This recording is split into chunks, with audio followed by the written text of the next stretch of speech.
Al-Fatihah.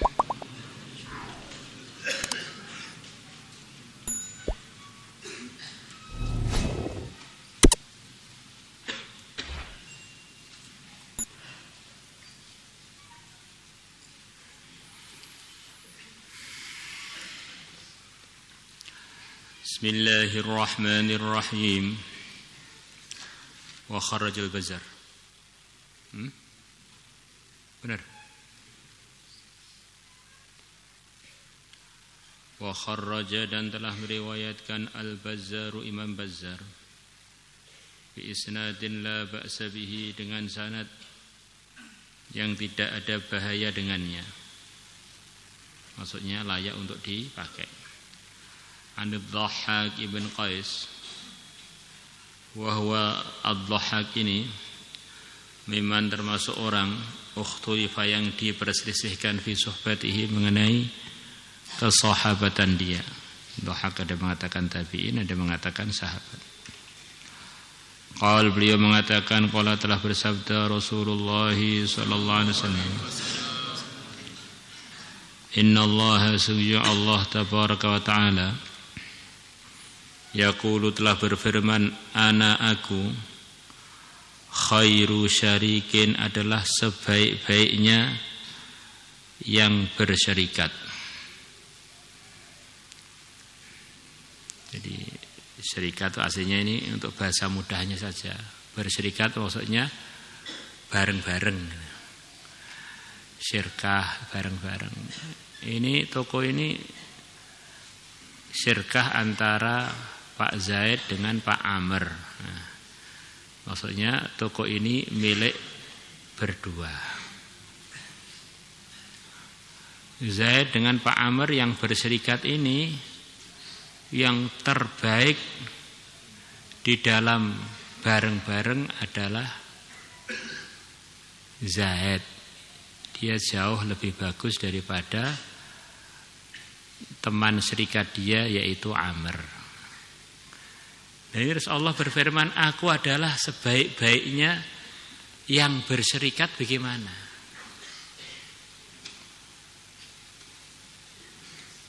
Apakah Allah itu punya sekutu atau punya partner di dalam mengelola alam semesta ini? Oh, bukan begitu itu. Maksudnya Allah tidak mau dan tidak pantas dan tidak boleh diserikatkan dengan siapapun. Karena Allah itu pemilik tunggal, pencipta tunggal, penentu tunggal. Maksudnya gitu. Maka kalau salah memahami hadis qudsi ini bisa fatal gitu. Aku adalah sebaik-baiknya yang berserikat.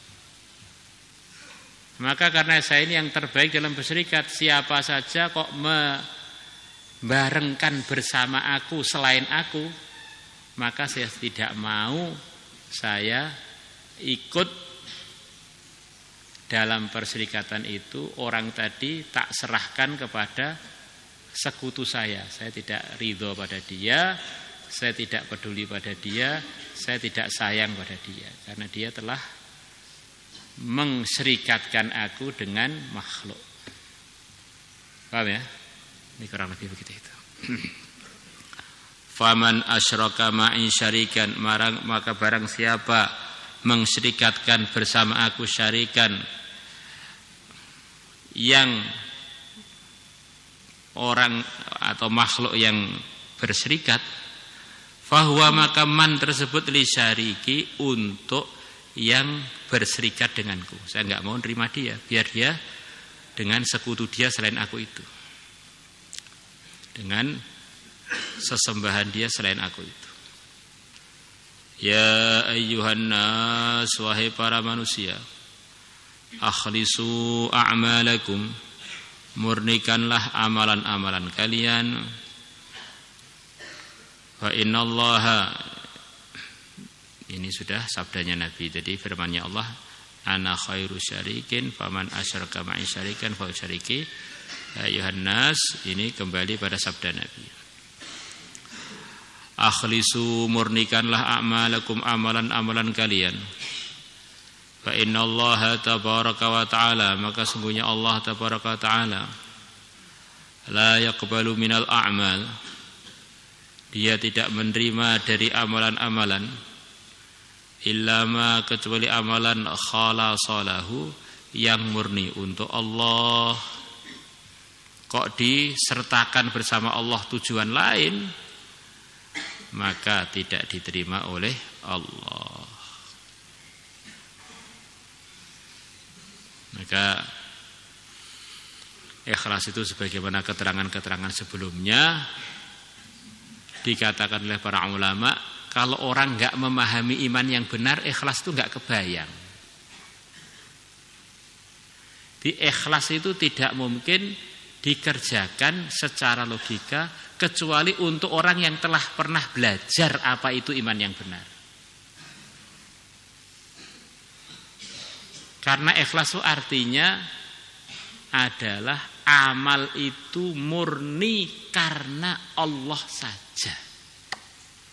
Itu tidak akan muncul kesimpulan itu kecuali kalau orang itu punya keyakinan selain Allah itu hanya makhluk.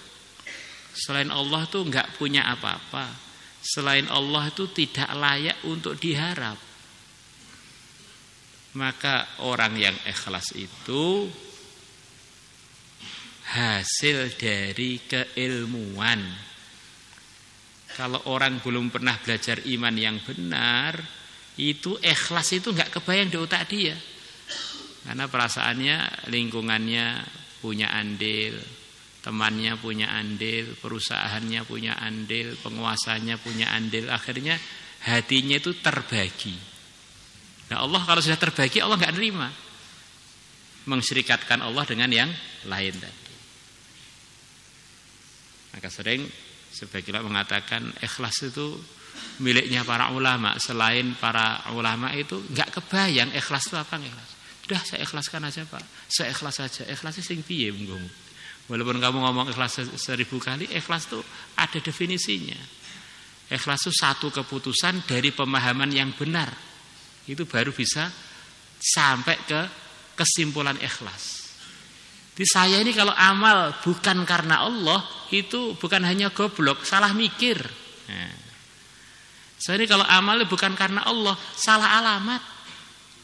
Saya iman ikhlas amal kalau bukan karena Allah, berarti saya ini benar-benar orang yang enggak gunakan otak.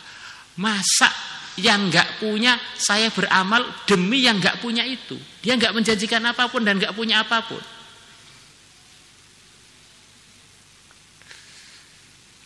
Maka disabdakan Nabi, di antara tandanya orang ikhlas mudah memaafkan. Karena dia merasa enggak punya hak apa-apa kok. Ini kalau Allah ridho ikhlas, ya saya ridho memaafkan, ya saya maafkan. Tidak dendaman karena dia tahu ini semuanya milik Allah, saya enggak punya apa-apa kok. Kalau Allah merintahkan memaafkan, ya tak ikhlaskan semua. Maka di antara tandanya orang rusak imannya, kalau marah enggak berhenti-berhenti. Kalau dendam enggak berhenti-berhenti. Itu memang ada penyakit iman di hati dia. Wallahu a'lam. Karena egonya mengalahkan kelurusan imannya. Cari lagi cara, cari lagi upaya, cari lagi demi untuk membalas dendamnya atau demi untuk membalas kusumatnya.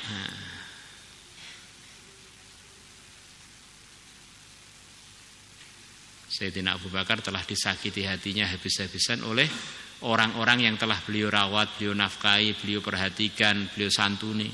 Tiba-tiba orang tersebut, kalau enggak Hamnah ya Mistah dan teman-temannya, ikut-ikutan grup sesat yang menuduh Sayyidah Aisyah selingkuh. Maka Sayyidina Abu Bakar bilang, saya sumpah itu orang-orang tersebut saya tidak akan nafkahi lagi seumur hidup.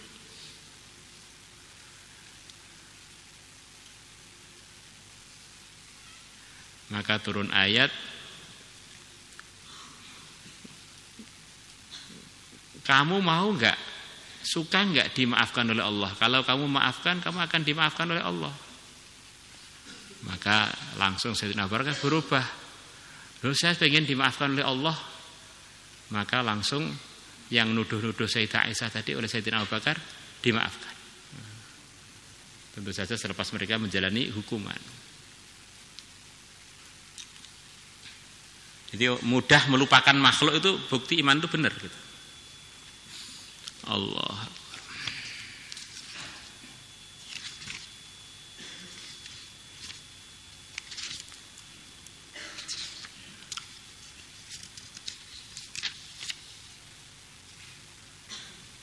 Wal ya'fu wal yasfahu ala tuhibbuna ay yaghfirallahu lakum wallahu ghafurur rahim. Ya, saya senang untuk diampuni Allah, ya, fal ya'fu wal yasfahu, maka supaya memaafkan dan berlapang dada. Langsung Sayyidina Abu Bakar bilang, ya, saya maafkan, saya akan kembali menafkahi lagi.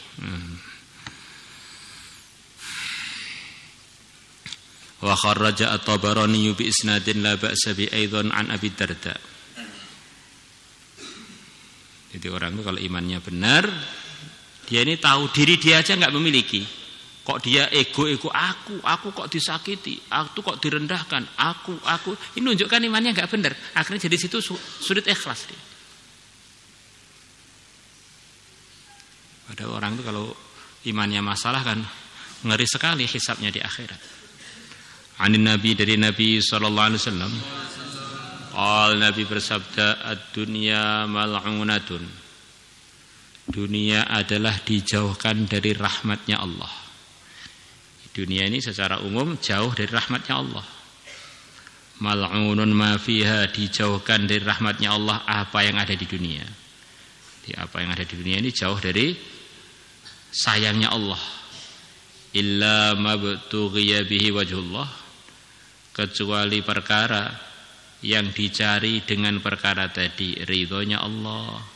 Ini semua apa saja yang di dunia ini, mau bajukah, mau kacamatakah, mau topikah, mau jubahkah, mau bedakkah, atau mau kosmetikkah, mau rumahkah, semuanya itu jauh dari sayangnya Allah kecuali kalau diniatkan untuk cari ridho Allah. Maka kita lihat, kita pakai sandal, pakai sepatu, pakai jubah, naik motor, naik mobil, kalau niatnya bukan karena Allah langsung mal'un, dijauhkan dari sayangnya Allah. Nah, kalau orang tengah-tengah jauh dari sayangnya Allah kemudian mati, wah, alangkah ngerinya. Nah, akhirnya matinya jadi mati yang penuh dengan penyesalan. Maulaya salli wa sallim daiman abada